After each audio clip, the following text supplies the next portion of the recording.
Igreja toda, leia comigo o verso 24. Porém, em nada considero a vida preciosa para mim mesmo, contanto que complete a minha carreira e o ministério que recebi do Senhor Jesus para testemunhar o Evangelho da graça de Deus. Amém.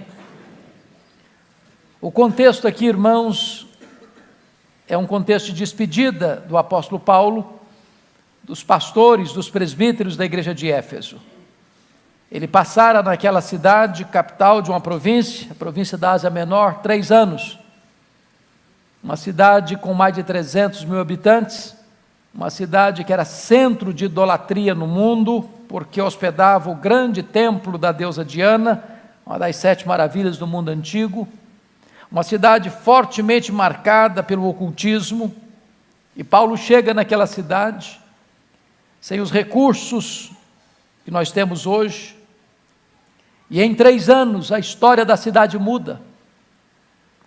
A idolatria recua, a feitiçaria entra em colapso, a palavra de Deus prevalece, e Paulo, pela graça de Deus, planta igrejas em toda a província, em Esmirna, em Pérgamo, em Tiatira, em Sardes, em Filadélfia, em Laodiceia, em Colossos, em Hierápolis. E agora Paulo está saindo dessa cidade rumo a Jerusalém, e ele convida os líderes, os pastores, os presbíteros desta igreja, na cidade portuária de onde embarcaria rumo a Jerusalém. E nessa conversa com esses líderes, ele acentua essa verdade magna da excelência do ministério, dizendo: em nada considero a vida preciosa para mim mesmo, conquanto que eu complete a minha carreira e o ministério que recebi do Senhor Jesus para testemunhar o Evangelho da graça de Deus. E eu destaco aqui 3 pontos nesse verso. Primeiro, a vocação. A vocação pastoral. O ministério que recebi do Senhor Jesus. Paulo não era um voluntário, Paulo era um convocado. Alguém chamado e chamado por Jesus. E ministério, amados irmãos, é um altíssimo privilégio, mas não é uma obra voluntária.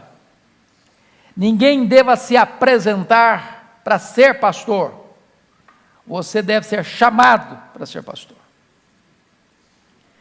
E vocação é um chamado irresistível. São como que algemas invisíveis. Quando Deus chama, você atende. Quando Deus chama, você sabe. Quando Deus chama, as pessoas que estão ao seu redor sabem que você é um vocacionado. O primeiro livro que li no seminário de Campinas, quando lá cheguei, sobre esta área, foi O Pregador, a Sua Vida e Sua Obra, de John Jowett. E num dos capítulos desse livro ele trata de vocação. Ele diz que tem muitas pessoas que confundem vocação pastoral e pensam que vocação se dá assim. Eu tentei vestibular para medicina, não consegui. Aí achei que não era bem isso, então fiz vestibular para direito, também fracassei. Aí pensei que de verdade devia ser outra área. Fiz para engenharia, levei pau. Tentei ser comerciante, também não deu certo. Tudo que eu ia fazer não dava certo. Aí eu tive uma brilhante ideia. Descobri que Deus estava me chamando para o ministério. Ele diz: isso não é vocação. Vocação não é quando você tem todas as portas fechadas e você então só visualiza uma porta de escape, o ministério. Não. Vocação é quando você tem todas as portas abertas, mas você só enxerga uma porta pela qual deve entrar: o ministério, o chamado irresistível de Deus. É tão importante você entender a grandeza do ministério, a sublimidade do ministério. E o testemunho do senhor hoje, pastor, nos ajuda a refletir sobre a grandeza desse chamado. Pelas minhas andanças por aí, eu tenho visto tantos pastores cujo sonho da vida é ser um vereador. Verdade. Pode ter certeza disso. Eu não vou nem falar nas outras posições, deputado, senador. E não estou com isso deslustrando o privilégio da vida pública. Bendito seja Deus, porque Ele vocaciona pessoas para a vida pública, e esse ministério é digno de honra. Mas alguém que recebeu o sublime chamado para ser pastor, não deva flertar, nem paquerar, nem sonhar, nem desejar outros chamados. Gosto do que Charles Haddon Spurgeon dizia para os seus alunos: meus filhos, se a rainha da Inglaterra vos convocardes para serdes embaixadores em quaisquer lugares do mundo, não vos rebaixeis de posto, já sois embaixadores do Rei dos Reis e do Senhor dos Senhores.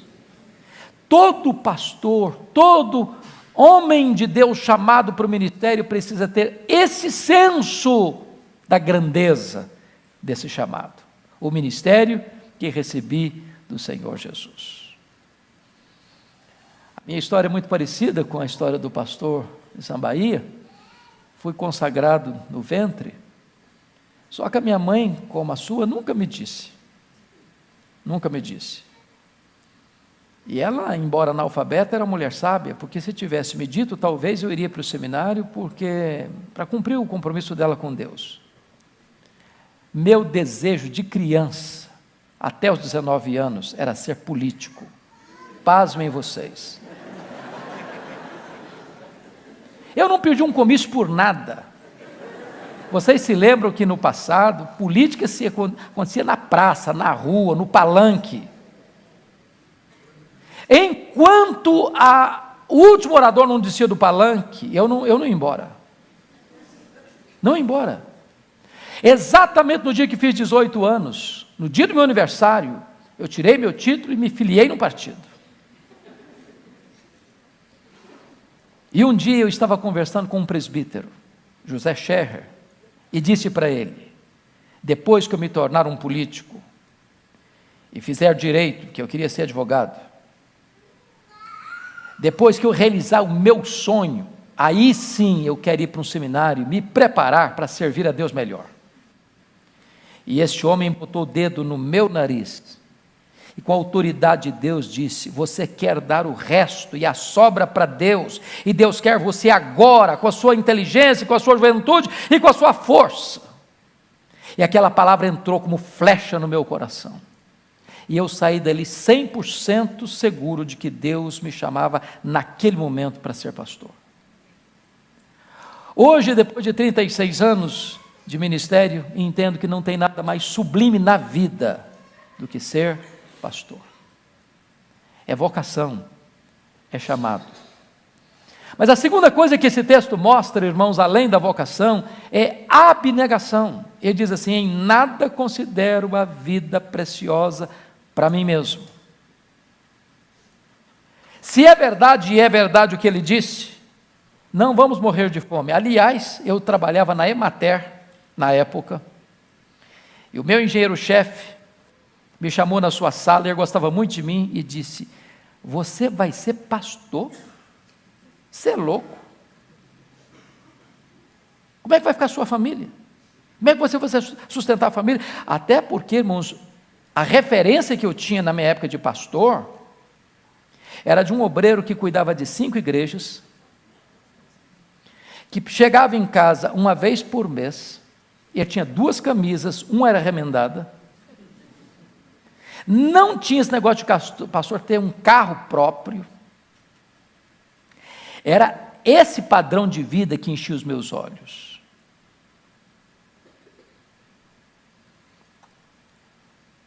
Então, se é verdade que quando Deus chama Ele não deixa morrer de fome, também é verdade que não é o luxo, nem o conforto, nem as glórias do ministério que deva nos atrair. O apóstolo Paulo vai afirmar isso: em nada considero a vida para mim mesmo. E ele foi um homem que enfrentou açoites, prisões, naufrágios. Ele foi um homem que foi apedrejado. Por onde passava a tempestade, ia atrás dele, às vezes até na frente dele. Ele foi um homem que encerra as cortinas do ministério, pobre, surrado, cheio de cicatrizes. E ele conclui a sua biografia assim: combati o bom combate, completei a carreira, guardei a fé. Abnegação. Quando o missionário presbiteriano Ashbel Green Simonton, filho de médico, presbítero, deputado nos Estados Unidos, filho ele caçula, o 9º filho, recebe o chamado de Deus para ser pastor, e entra para o seminário, e termina o seminário de Princeton, onde ele escutava o seu professor, Charles Hodge, pregando sobre missões, e naquele momento o coração dele ardeu para vir para o Brasil, um país de doenças endêmicas avassaladoras na época, de muitas pobrezas e misérias econômicas e sociais, e alguém olha para ele e disse: você é louco, ir para o Brasil? Você não conhece a língua?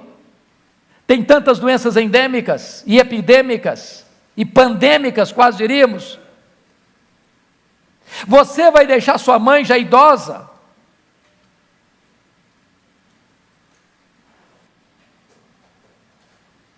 Você vai sofrer consequências tão tristes? E ele respondeu: o lugar mais seguro para um homem estar na vida é no centro da vontade de Deus. Ministério, embora nos traga tantas alegrias e tantas glórias e bênçãos nesta vida, e certamente na vida por vir, porque a salvação é de graça para todos, mas o que deve nos mover é um sentimento de abnegação. Em nada considero a vida preciosa para mim mesmo. O grande esportista londrino, Carlos Studd, que tinha fama nacional, um homem que era conhecido na sua nação e amado pela sua nação, um ídolo nacional no mundo esportivo, recebe um chamado de Deus para ser missionário. Ele vai para a Índia, depois ele vai para a África. E alguém não entendendo isso, como alguém pode largar a riqueza, o sucesso, o glamour, a fama, os holofotes, para ser um missionário, ele diz: você vai ser missionário?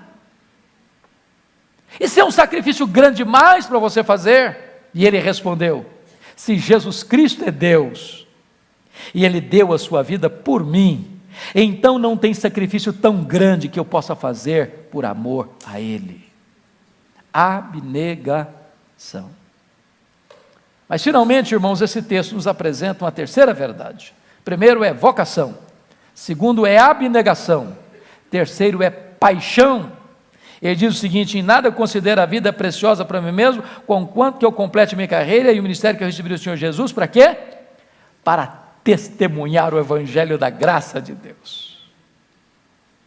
Esta é a motivação. É isso que aquece a alma. É isso que faz os olhos brilharem. Não é qualquer outra vantagem na vida. O único vetor que move o seu coração é testemunhar o evangelho da graça, é pregar esta palavra, é pregar este evangelho, é anunciar esta boa nova de salvação, é ser um embaixador de Deus, é ser um ministro da reconciliação, é ser boca de Deus neste mundo sem rumo e perdido. É levar esta palavra em qualquer circunstância, ou você preso, ou você solto, ou você com saúde, ou você com doente, ou você com dinheiro, ou você sem dinheiro, não importa aqui, não importa ali, não importa acolá, você só tem uma única bandeira que move o seu coração, um único moto que rege a sua vida, é pregar a palavra de Deus, é pregar a palavra de Deus, é testemunhar da graça do Deus eterno que nos salvou. Bendito seja Deus, queridos, porque hoje recebemos aqui um testemunho de vida. E o que eu percebo é que tantas vezes nós pais temos muitos sonhos para os nossos filhos, mas está acabando na nossa geração, no coração dos pais, de ver os filhos sendo levantados por Deus para serem pastores e pregadores. Temos visto, com certa preocupação, muitos que estão indo, mas com o coração dividido. Quando você vai apurar os fatos, parece que não tem senso de chamado. Há pouco tempo, falando numa grande convenção de pastores, com mais de 700 pastores, notei que era uma questão até filosófica, programática, que o jovem não deve ir para um seminário sem antes fazer um curso superior. Precisa primeiro ser engenheiro, ou advogado, ou economista, porque não pode depender da igreja. E aí cria-se a ideia de que ministério vira um bico. E aí o coração não arde mais. E aí não tem mais dependência de Deus. E aí ministério já não é aquilo que inflama a alma, que traz brilho nos olhos. E meus irmãos amados, nós precisamos orar para que Deus levante vocacionados no nosso meio. Para que Deus levante jovens com talento, brilhantes, cheios da inteligência e dos dons naturais, para que sejam revestidos com o dom do Espírito Santo, para serem pregadores, cheios do poder do Espírito Santo. Irmãos, os mourões estão caindo. Há poucos dias, 21 de fevereiro, Deus levou o Dr. Billy Graham.